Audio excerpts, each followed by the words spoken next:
And now I understand why people with long hair, they bundle it up and put it in all those intricate little wraps and stuff, but I'm not going to do that. If it comes to the point where I have to bundle my hair up like that, then I'll just cut it. I'll cut it to where it's more manageable. I'm not doing that. That's not the reason why I got locks to begin with. It's a lovely style, but it's not for me. So if it ever gets to that point, oh, and yes, I am not intending to grow this hair any longer. And even though the cut in the front that I did myself is disastrous, I am not planning to let this grow out. I don't want that ropey feel in the front of my hair, and I will just trim the rest of my hair as it gets longer, and especially the ones on the perimeter. No, on the crown. Yeah.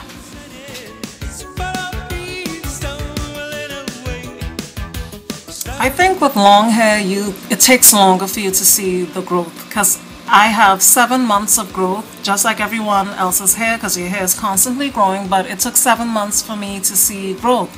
And that's why I'm recording this video, because now that I've noticed the growth, some of the things that I used to be able to do before, I don't now.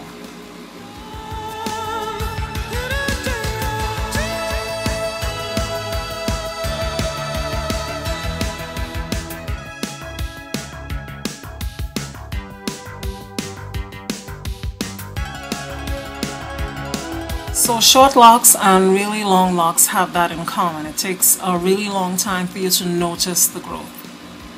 The longer your locks get, the heavier, not heavier, sorry, the weightier it gets. Everyone has different stress points. Mine are right here in this area. And because I know it weighs down and as it gets longer, it's not that it's heavier, because heaviness, I think, comes mostly from like build-up and stuff. It's not so much that it's heavier, but it's hanging and weighing a bit longer. But for me, the stress points are in this area. So I cut all of those locks. I cut them all, and I just kept snipping until it felt lighter and like the roots were springier. The roots sprung back as opposed to lying and weighing down like that, because after a while you're gonna thin your hair out, and maybe the follicles and stuff of your hair are going to be pulled out, and you cannot replace that hair. It's gonna be like traction alopecia, and you're causing it yourself. So I made sure that's just a double dragon. I made sure I cut those locks in that area. Long hair, a major stress point is usually the temples, if you have long locks at the temples, but I do not. These are towards the back. This is just fuzz hair, so I don't have that issue. But when I had loose natural hair, this was always there. Same everything. Same thickness and everything. So having longer locks hasn't affected this portion negatively. True, but honestly, if you have locks in the front that are super long, they're going to constantly be tugging and pulling. It might be a good idea to snip until you can feel the tension raise off. You see like how these are springy? See the root hairs? It's just springy. Now if this were too heavy, it would be weighing down like that, weighing down, and I would have to consider cutting them, but there's no tension, so to speak, on the root or my follicles.